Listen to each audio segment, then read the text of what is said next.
The Holy Father has raised some eyebrows because Pope Francis has welcomed a group of Marxists and talked about how wonderful it is to have dialogue between Christians and Marxists. It is not in my job description to criticize the Holy Father. I might raise some questions, though. Here's what the Pope said. I'm pleased to welcome you, the representatives of Dialogue, who for many years have been committed to promoting the common good through dialogue between socialists/Marxists and Christians. A fine program. I would like to commend to you three attitudes that I consider helpful to your efforts. First, have the courage to break the mold, to be open in dialogue to new ways. Instead of rigid approaches that divide, let us cultivate with open hearts, discussion and listening, and not exclude anyone at the political, social, or religious level. Second, concern for the less fortunate. Sure, that's great. Finally, the rule of law. Dear friends, I thank you for your commitment to dialogue. Okay, I'm a little confused here because many, many popes for nearly 100 years now, coming up on it, have in no uncertain terms condemned communism and socialism and said that Christianity can have nothing to do with socialism and Marxism. Blessed Pope Pius IX in Qui Pluribus in 1846, all the way back, said communism, as it is called, is a doctrine most opposed to the very natural law. Speaking of natural law, for if this doctrine were accepted, the complete destruction of everyone's laws, government, property, and even to human society itself would follow. Well, you might say, that's just one pope, right? No, it's not just one pope. Pope Leo XIII in 1901 says, a harvest of misery is before our eyes, and the dreadful projects of the most disastrous national upheavals are threatening us from the growing power of the socialistic movement, okay? Pope Benedict XV, 1914, it is not our intention here to repeat the arguments which clearly expose the errors of socialism and of similar doctrines. Our predecessor, Leo XIII, most wisely did so in truly memorable encyclicals. And you, venerable brethren, will take the greatest care that those grave precepts are never to be forgotten, not even in 2024, when people forget a lot of things. Pope Pius XI, no one can at the same time be a good Catholic and a true socialist. He goes on, he lambasts socialism. Pope Pius XI, too few have been able to grasp the nature of communism. The majority instead succumb to its deception, skillfully concealed by the most extravagant promises. Pope Pius XII says the same thing. Pope John XXIII, who is a liberal pope, at least that's how he's considered, says no Catholic could subscribe even to moderate socialism. Pope Paul VI, considered a liberal pope, said much the same thing.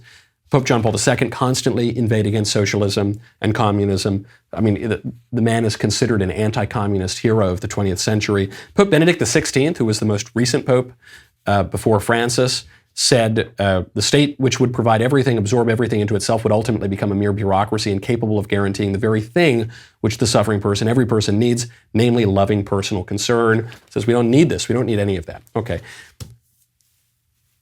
What is going on here? Pope Francis's comments are very confusing.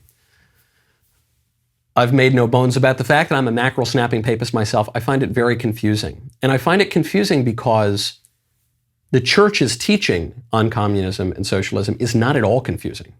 Not at all. I just quoted a handful of I could fill up many shows talking about what the Catholic Church has said about condemning Marxism and socialism. So what's really going on here?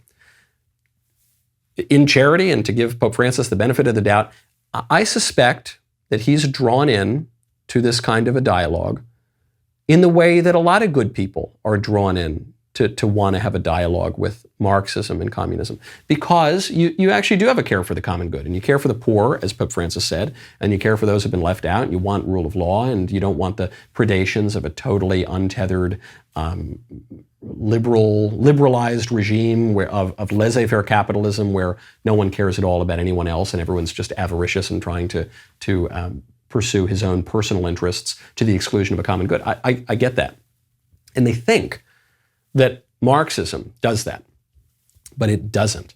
And the left misunderstands that. The good ones on the left misunderstand that. The bad ones on the left are fine with it. They just, they're deceptive and duplicitous. The thing is, a lot of people on the right misunderstand this too. I was talking to a friend of mine years ago who suggested, he was very deeply read in Marx, and he said, if Karl Marx were alive today, he would not be on the left. Or he would be on the left, but he wouldn't be a Democrat. If Karl Marx were alive today, he would be in the Tea Party. Karl Marx is a radical libertarian. And I've had other anarchist friends and libertarian friends who have made that point. Very few people have actually read Marx. Everyone talks about Marx. Very few people have actually read Marx. From what I have read of Marx, which is probably more than most people, though I have nowhere near the man's total corpus, I agree with them. I think what Marx was after was total liberation. That's the utopia at the end of Marxism, is a world of total freedom. Freedom, not in the traditional sense of order and responsibility toward the natural order and natural hierarchies and man's natural ends and doing what you ought to do. No. The modern kind of freedom where you just do whatever the hell you want all the time. That's what Marx was after. The utopia at the end of the Marxist program is where you get to do just whatever the hell you want all the time. And that is the libertarian view of freedom. It's a hard saying. The libertarians would say, no, we're the opposite of the Marxists. They're the collectivists. We're the individualists. Karl Marx would probably call himself a radical individualist because they're two sides of the same coin. Because the actual opposition to communism, to Marxism, to collectivism is not radical individualism. It's the family, its structure, its order, its hierarchy, its tradition, its inertia, it's the weight of history.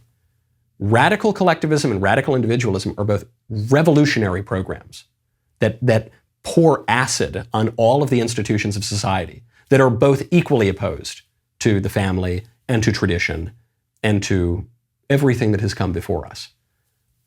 That's the issue. And so, ironically, what I think all those past popes were warning about was that in Catholic social teaching, there's plenty of concern about laissez-faire capitalism going too far, about individualism going too far, which is why you need protections of the common good, which is different than collectivism. You know, the collectivism that the left talks about is this kind of bizarre modern clinical utilitarianism, where we determine the common good by figuring out, I don't know, the most pleasure for the greatest number of people, where we ignore individual rights, where we say, well, you know, if 50% plus one benefit from something, then screw the minority. That's not truly the common good. The true common good is everyone's individual good as well. And it presupposes that we can know our own good, that our own good is not just whatever you wake up desiring that morning, but that the good of man can be known objectively through the use of reason. We were talking earlier about the natural law. That's what that's about. Things have a purpose. The Leftist Tears tumbler has a purpose. It gives me my delicious leftist tears. The microphone on my lapel has a purpose. It transmits my mellifluous voice to your ears. Man has a purpose. Some of our organs have purposes. The eye has the purpose, which is to perceive the visual world and allow us to interact with it in a reliable way, we hope. Other organs have purposes. Man has a purpose, an ultimate end too. We can know it, and we can all flourish. Man, that was a great clip, huh? I agree. Make sure that you ring that bell, subscribe to the Michael Knowles Show podcast. We'll see you next time.